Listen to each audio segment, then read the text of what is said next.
ಈ ವಿಡಿಯೋನ ಎಲ್ಲ ಕಡೆಗೆ ಸ್ಪ್ರೆಡ್ ಮಾಡಿದ್ದು ಭಾಳಷ್ಟು ತಪ್ಪು. ಸ್ನೇಹಿತರೆ, ಎಲ್ರಿಗೂ ನಮಸ್ಕಾರ.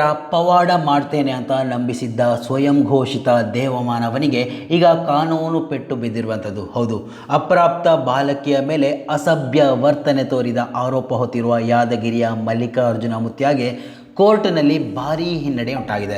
ಎಲ್ಲವನ್ನ ಈ ಒಂದು ವಿಡಿಯೋದಲ್ಲಿ ಕಂಪ್ಲೀಟ್ ಆಗಿ ವಿವರಿಸ್ತಾ ಹೋಗ್ತೀನಿ. ಅದಕ್ಕೂ ಮೊದಲು ಈ ಒಂದು ಮಲ್ಲಿಕಾರ್ಜುನ ಮುತ್ಯ ಯಾರು ಅನ್ನೋದನ್ನು ನಾವು ತಿಳ್ಕೊಳ್ಬೇಕಿದೆ. ಅದಕ್ಕೂ ಮೊದಲು ಈ ಒಂದು ವಿಡಿಯೋವನ್ನು ನೀವು ಮೊದಲನೇ ಬಾರಿ ವೀಕ್ಷಣೆ ಮಾಡುವವರಾಗಿದ್ದರೆ ಖಂಡಿತವಾಗಿಯೂ ಈ ಒಂದು ಚಾನಲನ್ನು ಸಬ್ಸ್ಕ್ರೈಬ್ ಮಾಡ್ಕೊಂಡು ನೋಡಿ. ಮಾತ್ರ ಅಲ್ಲ, ನಿರಂತರವಾಗಿ ಇಂತಹ ಅಪ್ಡೇಟ್ಗಳನ್ನು ನಿಮ್ಮ ಮುಂದೆ ತರುವಂತಹ ಪ್ರಯತ್ನವನ್ನು ನಾವು ಮಾಡ್ತೀವಿ.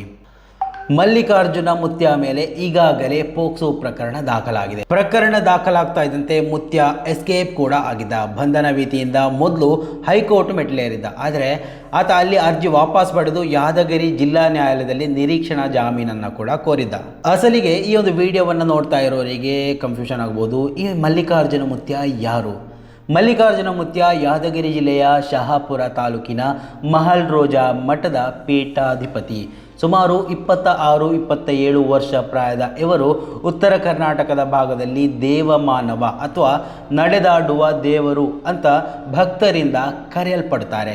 ಇವರು ಸಾಮಾಜಿಕ ಜಾಲತಾಣಗಳಾದ ಇನ್ಸ್ಟಾಗ್ರಾಮ್ ಮತ್ತು ಯೂಟ್ಯೂಬ್ ಮೂಲಕ ಅತಿ ಕಡಿಮೆ ಅವಧಿಯಲ್ಲಿ ಹೆಚ್ಚಿನ ಜನಪ್ರಿಯತೆಯನ್ನು ಗಳಿಸಿಕೊಂಡಿದ್ದರು. ಭಕ್ತರು ಇವರನ್ನು ಪ್ರೀತಿಯಿಂದ ಅಪ್ಪಾಜಿ ಅಂತ ಕೂಡ ಕರೀತಾರೆ. ಮಲ್ಲಿಕಾರ್ಜುನ ಮುತ್ಯ ಅವರ ತಂದೆ ಹನುಮಂತರಾಯ ಮುತ್ಯ ಅವರು ಕೂಡ ಅದೇ ಭಾಗದಲ್ಲಿ ದೇವರು ಹೇಳುವ ಅಥವಾ ಭಕ್ತರ ಕಷ್ಟಗಳಿಗೆ ಪರಿಹಾರ ನೀಡುವ ಪದ್ಧತಿಯನ್ನು ನಡೆಸ್ತಾ ಇದ್ದರು.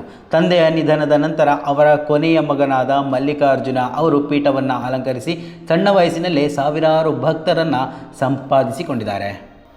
ಪ್ರಸ್ತುತ ಇವರು ಸುದ್ದಿಯಲ್ಲಿರಲಿಕ್ಕೆ ಕಾರಣ ಏನು ಅಂತ ನಾವು ಗಮನಿಸ್ತಾ ಹೋದರೆ, ಅಪ್ರಾಪ್ತ ಬಾಲಕಿಯೊಬ್ಬಳ ಜೊತೆಗೆ ಅನುಚಿತವಾಗಿ ವರ್ತಿಸಿದ್ದಾರೆ ಎನ್ನುವಂತಹ ಆರೋಪ ಇವರ ಮೇಲಿದೆ.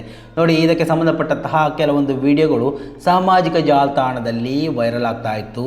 ಈ ಮಲ್ಲಿಕಾರ್ಜುನ ಮುತ್ಯ ಓರ್ವ ಅಪ್ರಾಪ್ತೆ ಯುವತಿಯ ಜೊತೆಗೆ ಒಂದು ರೂಮಿನಲ್ಲಿ ಒಂದು ಅಸಂಬದ್ಧವಾದಂತಹ ರೀತಿಯಲ್ಲಿ ಆ ಒಂದು ಬಾಲಕಿಯನ್ನು ಮುದ್ದಾಡುವಂತಹ ಸನ್ನಿವೇಶಗಳನ್ನು ನೀವೆಲ್ಲ ಗಮನಿಸಿರ್ಬೋದು. ಇವೆಲ್ಲ ವಿಚಾರಗಳು ನೀವು ಸಾಮಾಜಿಕ ಜಾಲತಾಣದಲ್ಲಿ ನೋಡಿದವರೇ ಆಗಿರ್ತೀರ. ಆದರೆ ಇವಾಗ ವಿಷಯ ಏನಪ್ಪ ಅಂದರೆ, ಮಹಲ್ ರೋಜಾ ಮಠದ ಮಲ್ಲಿಕಾರ್ಜುನ ಮುತ್ಯ ಬಾಲಕಿಯೊಬ್ಬಳ ಜೊತೆಗೆ ಅಸಭ್ಯವಾಗಿ ವರ್ತಿಸ್ತಾ ಇರುವಂತಹ ವಿಡಿಯೋ ಸಾಮಾಜಿಕ ಜಾಲತಾಣಗಳಲ್ಲಿ ಭಾರೀ ವೈರಲ್ ಆಗಿತ್ತು.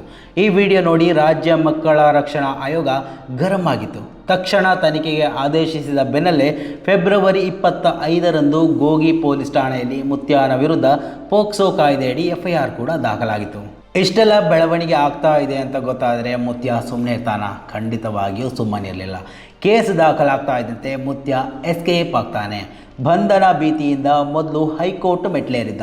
ಈತ ಅಲ್ಲಿ ಅರ್ಜಿ ವಾಪಸ್ ಪಡೆದು ಯಾದಗಿರಿ ಜಿಲ್ಲಾ ನ್ಯಾಯಾಲಯದಲ್ಲಿ ನಿರೀಕ್ಷಣಾ ಜಾಮೀನಿಗೆ ಅರ್ಜಿಯನ್ನು ಹಾಕಿದ್ನು. ಆದರೆ ಮಾರ್ಚ್ 9ರಂದು ವಿಚಾರಣೆ ನಡೆಸಿದ ನ್ಯಾಯಾಧೀಶರಾದ ಮರಳು ಸಿದ್ದರಾಧ್ಯ ಅವರು ಪ್ರಕರಣದ ಗಂಭೀರತೆ ಮತ್ತು ಸರ್ಕಾರಿ ವಕೀಲರ ಆಕ್ಷೇಪಣೆಯನ್ನು ಪರಿಗಣಿಸಿ ಜಾಮೀನು ಅರ್ಜಿಯನ್ನು ವಜಾಗೊಳಿಸಿದ್ದಾರೆ.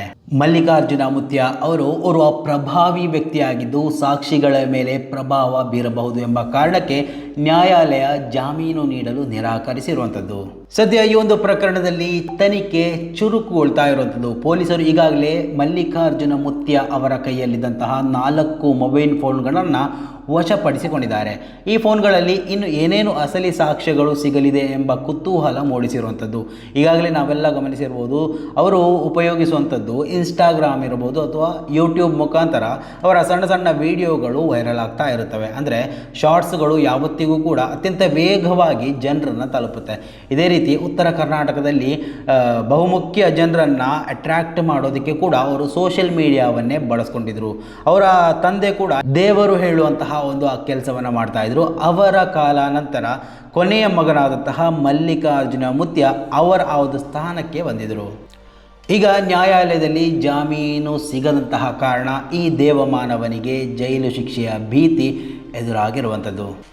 ಇವತ್ತಿನ ಜನಸಾಮಾನ್ಯರು ವಿದ್ಯಾವಂತರಾಗಿದ್ದರೂ ಕೂಡ ಬುದ್ಧಿವಂತರಾಗಿದ್ದರೂ ಕೂಡ ಯಾಕೆ ಈ ಒಂದು ಪವಾಡದ ಅಥವಾ ಈ ಒಂದು ಮೂಢನಂಬಿಕೆಯ ಹಿಂದೆ ಹೋಗ್ತಾ ಇದ್ದಾರೆ ಅನ್ನೋದೇ ಗೊತ್ತಾಗ್ತಾ ಇಲ್ಲ. ನೋಡಿ, ಹೇಳಿ ಕೇಳಿಯವರು ಭಕ್ತರ ಮುಖ ನೋಡಿ ಅವರ ಸಮಸ್ಯೆಗಳನ್ನು ಹೇಳ್ತಾರೆ, ಅದಕ್ಕೆ ಪರಿಹಾರ ಕೂಡ ಸೂಚಿಸ್ತಾರೆ. ಈ ಒಂದು ನಂಬಿಕೆ ಭಕ್ತರಲ್ಲಿದೆ. ಈ ಒಂದು ಕಾರಣದಿಂದಲೇ ಇವರು ಉತ್ತರ ಕರ್ನಾಟಕ ಭಾಗದಲ್ಲಿ ಅಲ್ಪಾವಧಿಯಲ್ಲೇ ಸಾವಿರಾರು ಭಕ್ತರನ್ನು ಕೂಡ ಸಂಪಾದನೆ ಮಾಡಿದರು. ಫೆಬ್ರವರಿ 19, 2026ರಂದು ಅವರ ಮಠಕ್ಕೆ ಬಂದಿದ್ದಂತಹ ಅವರು ಅಪ್ರಾಪ್ತ ಬಾಲಕಿಯನ್ನು ಮಡಿಲಲ್ಲೇ ಕೂರಿಸಿಕೊಂಡು ಅಸಭ್ಯವಾಗಿ ವರ್ತನೆ ಮಾಡಿದರು. ಆ ಒಂದು ವಿಡಿಯೋ ಕೂಡ ಸಾಕಷ್ಟು ದೊಡ್ಡ ಮಟ್ಟದಲ್ಲಿ ಸಾಮಾಜಿಕ ವಲಯದಲ್ಲಿ ಸುದ್ದಿಯನ್ನು ಮಾಡ್ತಾ ಇತ್ತು. ಇದೇ ಒಂದು ವಿಡಿಯೋದ ಆಧಾರದ ಮೇಲೆ ಕರ್ನಾಟಕ ರಾಜ್ಯ ಮಕ್ಕಳ ಹಕ್ಕುಗಳ ಆಯೋಗ ಸ್ವಯಂ ಪ್ರೇರಿತ ದೂರನ್ನು ದಾಖಲಿಸಿಕೊಂಡಿತು.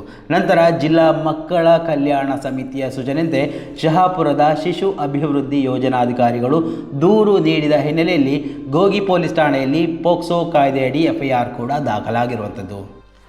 ಇನ್ನು ಈ ಒಂದು ಪ್ರಕರಣ ಎಷ್ಟರ ಮಟ್ಟಿಗೆ ಹೈಪ್ ಪಡ್ಕೊಳ್ತಾ ಇದೆ ಅಂತ ಹೇಳಿದರೆ, ಒಂದು ರೀತಿಯಲ್ಲಿ ಸಾರ್ವಜನಿಕರು, ರಾಜಕಾರಣಿಗಳು ಹಲವು ಒಂದು ರೀತಿಯಲ್ಲಿ ಬೆಂಬಲವನ್ನು ಸೂಚಿಸುವಂಥದ್ದು. ನೋಡಿ, ಮಲ್ಲಿಕಾರ್ಜುನ ಮುತ್ಯ ಅವರ ಭಕ್ತರು, ಕೆಲವು ಸಂಘಟನೆಗಳು ಕಲಬುರಗಿ ಮತ್ತು ಯಾದಗಿರಿಯಲ್ಲಿ ಪ್ರತಿಭಟನೆ ನಡೆಸ್ತಾ ಇವೆ. ಈ ವಿಡಿಯೋವನ್ನು ತಪ್ಪಾಗಿ ಅರ್ಥೈಸಲಾಗಿದೆ ಮತ್ತು ಮುತ್ಯ ಅವರು ಬಾಲಕಿ ಮೇಲೆ ಪಿತೃ ಸಮಾನ ಪ್ರೀತಿಯನ್ನು ತೋರ್ತಾ ಇದ್ರು ಅಂತ ಕೂಡ ಅವರ ಅಭಿಮಾನಿ ವಲಯದಲ್ಲಿ ವಾದಗಳು ಕೇಳಿ ಬರ್ತಾ ಇರುವಂಥದ್ದು. ಇನ್ನು ಜಿಲ್ಲಾ ಉಸ್ತುವಾರಿ ಸಚಿವ ಶರಣಬಸಪ್ಪ ದರ್ಶನಾಪುರ ಅವರು ಕೂಡ ಈ ಪ್ರಕರಣವು ಅವಸರದಲ್ಲಿ ದಾಖಲಾಗಿದೆ ಮತ್ತು ವಿಡಿಯೋದಲ್ಲಿ ಅಸಭ್ಯತೆ ಕಾಣ್ತಾ ಇಲ್ಲ ಅಂತ ಕೂಡ ಹೇಳಿಕೆ ಕೊಟ್ಟಿದ್ದು ಅತ್ಯಂತ ದೊಡ್ಡ ಚರ್ಚೆಗೆ ಕಾರಣ ಆಗ್ತಾ ಇದೆ. ಇನ್ನು ಈ ಒಂದು ವಿಡಿಯೋಗಳು ವೈರಲ್ ಆಗ್ತಾ ಇದ್ದಂತೆ ಈ ಒಂದು ಸಂತ್ರಸ್ತೆ ಅಪ್ರಾಪ್ತ ಬಾಲಕಿಯ ವಿಡಿಯೋಗಳನ್ನು ಸಾಮಾಜಿಕ ಜಾಲತಾಣಗಳಲ್ಲಿ ಹರಿಬಿಡುವುದು ಅಕ್ಷಮ್ಯ ಅಪರಾಧ ಅಂತ ಕೂಡ ಇವಾಗ ಆಗಿರುವಂಥದ್ದು. ಸಂತ್ರಸ್ತ ಬಾಲಕಿ ಗುರುತು ಅಥವಾ ವಿಡಿಯೋವನ್ನು ಸಾಮಾಜಿಕ ಜಾಲತಾಣಗಳಲ್ಲಿ ಹಂಚಿಕೊಳ್ಳುವುದು ಅಪರಾಧ ಆಗಿದ್ದು ಅಂತಹವರ ವಿರುದ್ಧ ಕಠಿಣ ಕ್ರಮ ಕೈಗೊಳ್ಳಲಾಗುವುದು ಅಂತ ಕೂಡ ಯಾದಗಿರಿ SP ಪೃಥ್ವಿ ಶಂಕರ್ ಅವರು ಎಚ್ಚರಿಕೆಯನ್ನು ಕೊಟ್ಟಿರುವಂಥದ್ದು. ನೋಡಿ, ಇವೆಲ್ಲವನ್ನು ಗಮನಿಸ್ತಾ ಹೋದರೆ ಕಾನೂನಿಗಿಂತ ಯಾರೂ ದೊಡ್ಡವರಲ್ಲ. ನೋಡಿ, ನಮ್ಮ ರಾಜ್ಯದಲ್ಲಿ, ನಮ್ಮ ದೇಶದಲ್ಲಿ ಹಲವು ಮುತ್ಯಗಳನ್ನು ನಾವು ನೋಡಿರ್ಬೋದು. ಇದೊಂದು ಬರೀ ಒಂದು ಧರ್ಮಕ್ಕೆ ಸೀಮಿತವಾದಂತಹ ಆಚಾರ ವಿಚಾರಗಳಲ್ಲ. ಪ್ರತಿಯೊಂದು ಧರ್ಮಗಳಲ್ಲೂ, ಪ್ರತಿಯೊಂದು ಧರ್ಮಗಳ ಒಳಗಳು ಕೂಡ ಮೌಢ್ಯತೆ ಎನ್ನುವಂಥದ್ದು ದೊಡ್ಡ ಮಟ್ಟದಲ್ಲಿ ಜಾಲಾಡ್ತಾ ಇರುವಂಥದ್ದು. ಅದಕ್ಕೆ ಬಲಿಯಾಗ್ತಾ ಇರುವಂತಹ ಜನಸಾಮಾನ್ಯರು, ಮುಗ್ಧರು ಅಂತಲೇ ನಾವು ಕರ್ಕೊಳ್ಬೇಕು. ಯಾಕಂತ ಹೇಳಿದರೆ ಇಲ್ಲಿ ವಿದ್ಯಾವಂತರು, ವಿದ್ಯಾಹೀನರು ಅಂತ ನಾವು ಇಲ್ಲಿ ವಿಂಗಡಣೆ ಮಾಡೋದಕ್ಕೆ ಆಗೋದಿಲ್ಲ. ಎರಡೂ ವಿಚಾರಗಳು ಕೂಡ ಇಲ್ಲಿ ನಡೆಯುತ್ತೆ. ವಿದ್ಯಾವಂತರು, ಬುದ್ಧಿವಂತರು, ವಿದ್ಯೆ ಇಲ್ಲದವರು, ಬುದ್ಧಿ ಇಲ್ಲದವರು ಎಲ್ಲರೂ ಸೇರಿಕೊಂಡು ಈ ಒಂದು ಮೌಢ್ಯತೆಗೆ ಒಳಗಾಗ್ತಾ ಇದ್ದಾರೆ. ನಮ್ಮ ರಾಜ್ಯವನ್ನು ಬಿಟ್ಟು ಹೊರ ರಾಜ್ಯಗಳು ಕೂಡ ಈ ಒಂದು ಪ್ರಕರಣ ಬಗ್ಗೆ ನಾವು ಅರಿತುಕೊಂಡವರು. ಅಂದರೆ ಇಂತಹ ಹಲವು ಪ್ರಕರಣಗಳು ನಮ್ಮ ಕಣ್ಣ ಮುಂದೆ ಕಾಣ್ತಾ ಇರುವಂಥದ್ದು. ಇದು ಬರೀ ಒಂದು ಮುದ್ದಾಡಿದ ಕೇಸ್ ಆಗಿದ್ದರೆ ಇನ್ನು ಹಲವು ಪ್ರಕರಣಗಳಲ್ಲಿ ಅತ್ಯಾಚಾರ ಮಾಡಿದಂತಹ ಪ್ರಕರಣಗಳು, ಕೊಲೆ ಮಾಡಿದಂತಹ ಪ್ರಕರಣಗಳು, ಇನ್ನು ವಾಮಾಚಾರಕ್ಕೆ ಬಲಿ ಕೊಡೋದಕ್ಕೆ ಮಕ್ಕಳನ್ನು, ಮಹಿಳೆಯರನ್ನು ಬಳಸ್ಕೊಂಡಂತಹ ಹಲವು ಪ್ರಕರಣಗಳು ನಮ್ಮ ದೇಶದಲ್ಲೇ ದಾಖಲಾಗಿರುವಂಥದ್ದು. ಇವೆಲ್ಲವೂ ಕೂಡ ಒಂದು ಮೌಢ್ಯತೆ ಎನ್ನುವಂತಹ ಒಂದು ವಿಚಾರದಲ್ಲಿ ಒಂದು ಸಂಕಲ್ಪವನ್ನು ಇಟ್ಟುಕೊಂಡು ಜನ ಏನೋ ಒಂದು ಆಗಬೇಕು, ಸೊ ಇಂತಹ ಒಂದು ಕೆಲಸವನ್ನು ಮಾಡಿದರೆ ಏನೋ ಆಗ್ತೀವಿ ಎನ್ನುವಂತಹ ಒಂದು ಉದ್ದೇಶವನ್ನು ಇಟ್ಟುಕೊಂಡು ಇಂತಹ ಒಂದು ಫ್ರಾಡ್ಗಳಿಗೆ ಬಲಿಯಾಗ್ತಾ ಇರುವಂಥದ್ದು. ಅಂತೂ ಇದು ಕಾನೂನಿಗಿಂತ ಯಾರೂ ದೊಡ್ಡವರಲ್ಲ ಅನ್ನೋದು ಮತ್ತೊಮ್ಮೆ ಈ ಒಂದು ಪ್ರಕರಣದಲ್ಲಿ ಸಾಬೀತಾಗಿರುವಂಥದ್ದು. ಸೊ ಈ ಒಂದು ವಿಚಾರದ ಬಗ್ಗೆ ನಿಮ್ಮ ಅಭಿಪ್ರಾಯ ಏನು ಅನ್ನೋದನ್ನು ಕಮೆಂಟ್ ಮಾಡಿ. ಮಾತ್ರ ಅಲ್ಲ, ನಿರಂತರವಾಗಿ ಇಂತಹ ಅಪ್ಡೇಟ್ಗಳನ್ನು ನಿಮ್ಮನ್ನು ತಲುಪಬೇಕಿದ್ರೆ ಈ ಒಂದು ಚಾನಲನ್ನು ಸಬ್ಸ್ಕ್ರೈಬ್ ಮಾಡಿ ಇಟ್ಕೊಳ್ಳಿ. ಮುಂದಿನ ಅಪ್ಡೇಟ್ನೊಂದಿಗೆ ಮತ್ತೆ ಭೇಟಿ ಆಗೋಣ. ಅಲ್ಲಿವರೆಗೂ ನಮಸ್ಕಾರ.